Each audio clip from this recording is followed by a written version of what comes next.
Hapa nimekuletea top 20 ya somo la geography kwa matokeo ya kidato cha 4 NECTA 2025. Shule ya kwanza ni Kemo Boys Sekondari, iko Kagera. Shule ya pili ni Egg White Secondary School Dodoma. Kwa geography, shule ya tatu ni Harvard Secondary School, iko Kigoma. Shule ya nne ni Ahmed Secondary School, iko Pwani. Shule ya tano ni St Francis Girls Secondary School, iko Mbeya. Shule ya sita kwenye somo la geography ni St Augustine Tagaste Secondary, iko Dar es Salaam. Shule ya saba ni Tengeru Boys Secondary School ambayo iko Arusha. Somo la nane ni shule ya nane ni Mzumbe Secondary School ambayo iko Morogoro. Shule ya tisa ni Musabe Boys Secondary School, iko Mwanza. Shule ya 10 ni Creston Secondary School, iko Pwani.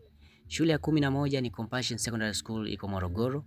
Shule ya 12 ni Wanjo Boys Secondary School ambayo iko Njombe. Shule ya 13 ni Ahmes Mbweni Secondary School hapa Dar es Salaam.